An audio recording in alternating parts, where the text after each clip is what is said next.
నమస్తే, welcome to 99 TV. నేను జ్యోతి. Updates చూద్దాం. కాసేపట్లో ఢిల్లీలో చంద్రబాబు రేవంత్ సమావేశమవుతారు.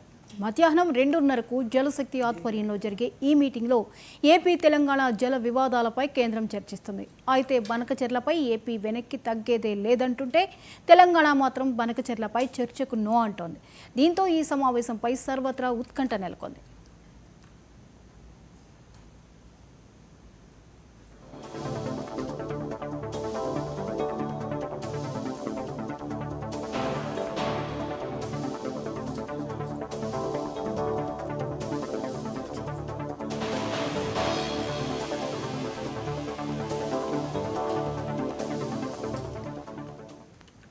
ఇక ఈ అంశంపై మరిన్ని అప్డేట్స్ని అందించడానికి ఢిల్లీ బ్యూరో చీఫ్ నవీన్ సిద్ధంగా ఉన్నారు. నవీన్, మరి కాసేపట్లో చంద్రబాబు రేవంత్ ఢిల్లీలో సమావేశం అవుతారు.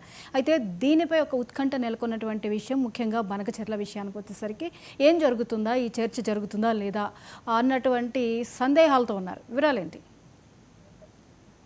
ఖచ్చితంగా అంటే తెలుగు సీఎంలతో జలశక్తి శాఖ మంత్రి నిర్వహించినటువంటి సమావేశంపై ఒక ఉత్కంఠ కూడా నెలకొన్నటువంటి పరిస్థితి నెలకొంది. ఎందుకంటే ముఖ్యంగా బనకచెర్లకు సంబంధించినటువంటి అంశాలపై కూడా చర్చించేందుకు రావాలని చెప్పేసి కూడా ఇటు జలశక్తి కార్యాలయం నుంచి కూడా ఇటు ఇరు రాష్ట్రాల సీఎంలు కూడా ఒక లేఖ కూడా పంపించడం జరిగింది. ఇప్పటికే ఇద్దరు సీఎంలు కూడా ఢిల్లీలో ఉండడం జరిగింది. మరి కాసేపట్లో అంటే 2:30 గంటల ప్రాంతంలోనే జలశక్తి కార్యాలయం జరిగినటువంటి ఈ యొక్క సమావేశాలకు మాత్రం ఇద్దరు ముఖ్యమంత్రులు కూడా హాజరు కాబోతున్నారు. ఒకవైపు బనకచెర్లకు సంబంధించినటువంటి అంశాలపై ఈ ఎజెండాలో తీసుకురావద్దని చెప్పి ఒకవైపు తెలంగాణ తరపునటువంటి వారు కూడా చెప్పడం జరుగుతుంది. కానీ జలశక్తి శాఖకు సంబంధించినటువంటి అధికారులు మాత్రం ఇటు బనకచెర్లకు సంబంధించినటువంటి విషయాల్లో మాత్రం ఖచ్చితంగా ఒక క్లారిటీ ఉంటే బాగుంటుందని చెప్పేసి ఒకవైపు జలశక్తి శాఖ మంత్రి కూడా చెప్తున్నటువంటి పరిస్థితి అనుకుంటుంది. కాబట్టి చూడాల్సి ఉంటుంది. ఇది రాష్ట్రాలకు సంబంధించినటువంటి ముఖ్యమంత్రులు ఈ సమావేశం కూడా హాజరు కాబోతున్నారు. వారికి సంబంధించినటువంటి ఒక నివేదిక కూడా ఇప్పటికే రెడీ కూడా చేయడం జరిగింది. గతంలో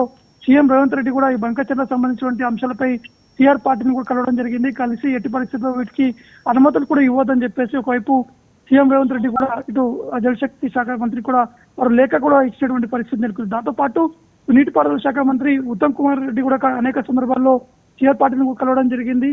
ఈ బనకచెర్ల సంబంధించినటువంటి విషయాలపై కూడా వారు డీటెయిల్స్ కూడా ఇచ్చేటువంటి పరిస్థితి నెలకొంది. ఎందుకంటే బనకచెర్ల నిర్వహిస్తే మాత్రం ఖచ్చితంగా తెలంగాణ కొంత అన్యాయం జరుగుతుంది, ఖచ్చితంగా ఇబ్బందులు పడేటువంటి అవకాశాలు ఉన్నాయని చెప్పేసి ఒకవైపు ఉత్తమ్ కుమార్ రెడ్డి కూడా ఆ లేఖలో ప్రస్తావిస్తూ కేంద్ర మంత్రి కూడా ఇచ్చినటువంటి పరిస్థితి నెలకొంది. కాబట్టి ఇప్పుడున్నటువంటి పరిస్థితిలో సరిగా 2:30 గంటల ప్రాంతంలోనే ఇటు జలశక్తి భవన్ లో ఈ యొక్క సమావేశం కూడా ప్రారంభమవుతుంది. కాబట్టి ఈ బనకచెర్లకు సంబంధించినటువంటి విషయాలతో పాటు ఇటు విభజన సమయంలో ఉన్నటువంటి నీటి వివాదం సంబంధించినటువంటి అంశాలపై కూడా వారు చర్చించేటువంటి అవకాశం కనిపిస్తుంది. ఎందుకంటే ఏపీ తెలంగాణ సరిహద్దులు ఉన్నటువంటి నీటి సమస్య సంబంధించినటువంటి విషయాలు అనేక అంశాలు కూడా కోర్టులో కూడా పెండింగ్ లో ఉండడం జరిగింది. దాంతో పాటు విభజన సమయంలో ఇచ్చినటువంటి నీటి వాటా సంబంధించినటువంటి అంశాలపై కూడా ఒక స్పష్టత కూడా వచ్చేటువంటి అవకాశం కనిపిస్తున్నాయి. కానీ ఒకవేళ బనకచెర్లకు సంబంధించినటువంటి అంశాలపై చర్చిస్తే మాత్రం దేనికైనా ససమిర అనే విధంగా తెలంగాణ ప్రభుత్వం కూడా ఉన్నట్టు కూడా మనకి స్పష్టంగా అర్థమవుతుంది.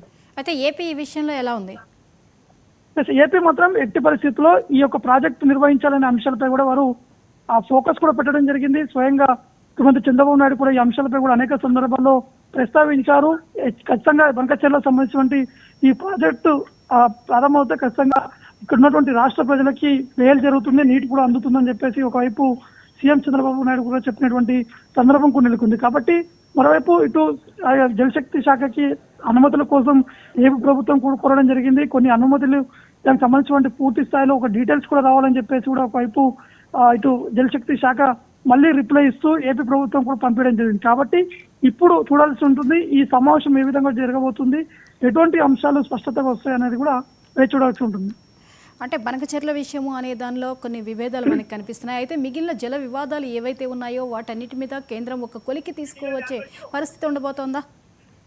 ఖచ్చితంగా అంటే ఈ నీటి వివాదం సంబంధించినటువంటి విషయానికి వస్తే ఆంధ్రప్రదేశ్ ఉమ్మడి ఆంధ్రప్రదేశ్ ఉన్నటువంటి సమయంలో అప్పుడున్నటువంటి నీళ్లు కావచ్చు, ఇప్పుడు 2 రాష్ట్రాలు విభజన అయిన తర్వాత ఉన్నటువంటి నీటి శాతం, దాంతో పాటు ఎంతవరకు వాటా ఏపీకి వెళ్తున్నాయి, ఎంతవరకు తెలంగాణకు వస్తున్నాయి, పైనుంచి మహారాష్ట్ర నుంచి ఎంతవరకు వస్తున్నాయి అంశాలపై కూడా పూర్తి స్థాయి ఒక డేటాని కూడా రెడీ కూడా చేయడం జరిగింది జలశక్తి శాఖ. దాంతో పాటు ఏపీ ప్రభుత్వంతో పాటు తెలంగాణ ప్రభుత్వాలు కూడా వీరు దీనిపై కూడా ఒక స్పష్టతగా ముందు కూడా వెళ్తున్నటువంటి పరిస్థితులు నెలకొన్నాయి. కానీ ఇప్పుడు బనకచెర్ల టాపిక్ రాకపోతే మాత్రం ఖచ్చితంగా కృష్ణాతో పాటు గోదావరికి సంబంధించినటువంటి నీటి అంశాలపైన వారు ఈ యొక్క సమావేశం కూడా చర్చించేటువంటి అవకాశాలు ఉన్నాయి.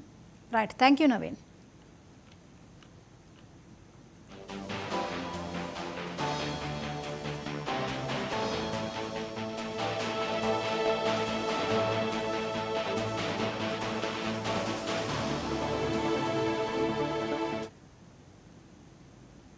ఢిల్లీలో సీఎం చంద్రబాబు